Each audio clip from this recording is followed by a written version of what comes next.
Licence হালকা, হালকা licence হলো হালকা মোটরযান চালানের অনুমতিপত্র। যেমন 2727 কেজি পর্যন্ত পেশাদার ড্রাইভিং লাইসেন্সে হালকা মোটরযানে আপনারা ড্রাইভ করতে পারবেন। তারপরে 1 বছর পরে এই লাইসেন্সটিকে আবার কি করতে পারবেন, মিডিয়াম করতে পারবেন। মিডিয়াম হলো 2727 কেজির উপরে 6590 কেজির নিচে যে ফিগারটা আছে ওই ফিগারের গাড়িও চালাতে পারবে।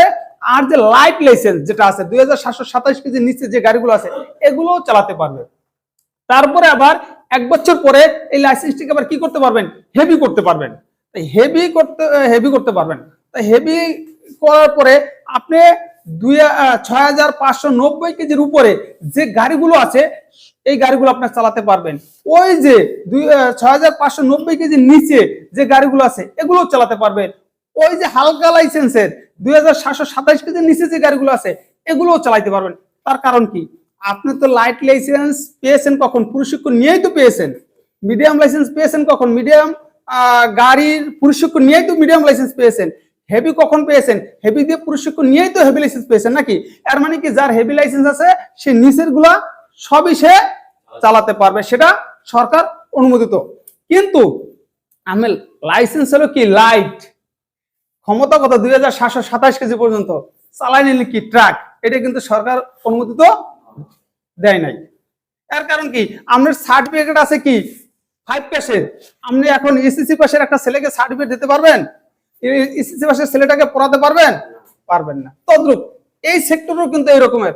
আমরা এই বিষয়টা, এটা তো ওই যে গাড়ির সাথে ওই ড্রাইভিং শিখলে সে তো আর শিখাবে না, শিখাবে এটা ড্রাইভিং স্কুল থেকেই শিখাবে। ড্রাইভিং সেক্টর থেকে যে ক্যারিয়ার আপনার সারা এটা তো আমাদের মতো ছেলেরা জানেই না, এটা ঠিক আছে। না, এই যে স্যার এখন একটা কথা, আপনার ডোন্ট মাইন্ড, আমি কিন্তু এই ট্র্যাকে আমি এজ এ অটোমোবাইল ইঞ্জিনিয়ার, কিন্তু আমি এখানে ক্লাস করতে আসছি জাস্ট আপনাদেরকে একটু মানে ইন্সপায়ার করার জন্য। কিন্তু যে স্যার আজকে এখন একটা কথা বলেছে আমার কিন্তু এটা জানা ছিল না, এই যে হেভি ভেহিকেল কত কেজি মেট্রিক টন পর্যন্ত আমি আমার যদি ভারী লাইসেন্স থাকে আমি চালাই, লোড নিয়ে আমি চালাতে পারবো, বা লাইট ভেহিকেলে আমি কত লোড নিয়ে আমি গাড়িটা রাস্তায় চালাতে পারবো।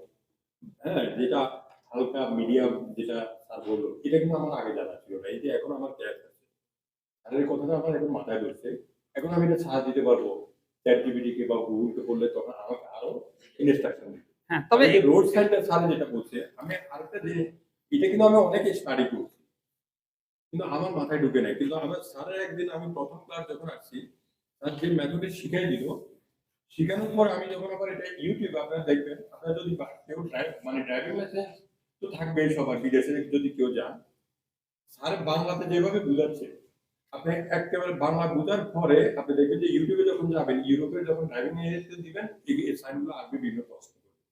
আপনি যখন ইউরোপে যখন ড্রাইভিং লাইসেন্স, আপনি হয়তো ইন্টারন্যাশনাল ড্রাইভিং লাইসেন্স বাংলাদেশ থেকে নিয়ে হয়তো 2 বছর পর্যন্ত বা 1 বছর পর্যন্ত চালাতে পারবেন এখানে, কিন্তু ওই 1 বছরের ভিতরে আপনাকে ড্রাইভিং লাইসেন্স নেওয়ার প্রস্তুতি নিতে হবে, তাহলে এরপরে আর আপনার রেড লাইসেন্সের ভ্যালু থাকবে না। এর মধ্যে আপনার যে ইউটিউবে যে এই ধরনের ভিডিওগুলো আছে ইংলিশে, হ্যাঁ, এমসিকিউ সিস্টেম কোশ্চেন, ওটা আপনি বাংলা ধারণা নিয়ে ওখানে ভালো অ্যান্সার করতে পারবেন।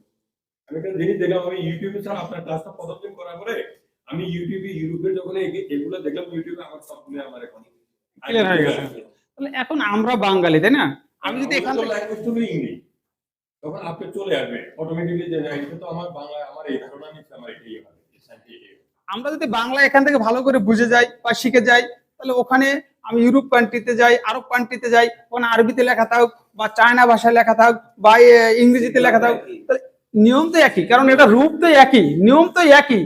তাহলে কিন্তু আমার ওই আরবি, ইংলিশ, চায়না ওটা আমার মুখস্থ করতে হবে না। আমি এটা দেখলেই বুঝতে পারবো যেটা দেখলে আমাদের করণীয় কি।